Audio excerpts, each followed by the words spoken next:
मराठी चित्रपटसृष्टीतील लोकप्रिय जोडपे सचिन पिळगावकर आणि सुप्रिया सबनीस यांनी अनेक चित्रपटांमध्ये एकत्र काम केलं आहे.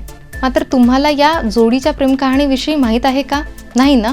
नमस्कार मित्रांनो, मी कोमल वावरकर. तुम्ही पाहत आहात ETV भारत शॉर्ट्स. मराठी चित्रपटसृष्टीतील सचिन पिळगावकर आणि सुप्रिया पिळगावकर यांना कुठल्याही ओळखीची गरज नाही. या जोडप्यांनी मराठी आणि हिंदी चित्रपटसृष्टीत मोठे योगदान दिले आहे. सचिन आणि सुप्रिया यांची पहिली भेट नवरी मिळे नवऱ्याला या चित्रपटाच्या सेटवर झाली. त्यावेळी सुप्रिया यांचं वय हे फक्त 17 वर्षाचं होतं, तसेच सचिन यांचं वय हे 27 वर्षाचे होते. नवरी मिळे नवऱ्याला या चित्रपटाचे दिग्दर्शन सचिनच करत होते.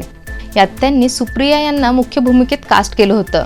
या चित्रपटाच्या शूटिंग आधी सचिनच्या आईनं सुप्रिया यांना एका कार्यक्रमात पाहिलं होतं. त्यावेळी त्या अभिनेत्रीपासून खूप प्रभावित झाल्या होत्या. त्यांनी सचिनला सुचवले होते की सुप्रिया त्यांच्यासाठी एक योग्य जोडीदार असेल. त्यानंतर सचिन हे सुप्रियाबद्दल विचार करू लागले होते. त्यांनी नवरी मिळे नवऱ्याला या चित्रपटासाठी सुप्रियाला निवडले. त्यानंतर त्यांनी अभिनेत्रीला प्रपोज करण्यासाठी शूटिंगच्या अगदी शेवटच्या दिवसापर्यंत वाट पाहिली, कारण त्यांना भीती वाटत होती की जर सुप्रियाने प्रपोजल स्वीकारलं नाही तर त्यानंतर तिने जर मध्येच चित्रपट सोडला तर, असा ते विचार करत होते. त्यामुळेच त्यांनी थोडी वाट पाहिली. शूटिंग संपल्यावर त्यांनी आपल्या मनातील भावना व्यक्त करत सुप्रियाला प्रपोज केलं. त्यानंतर सुप्रियांनी सचिनचं प्रपोजल लगेच स्वीकार केलं नाही.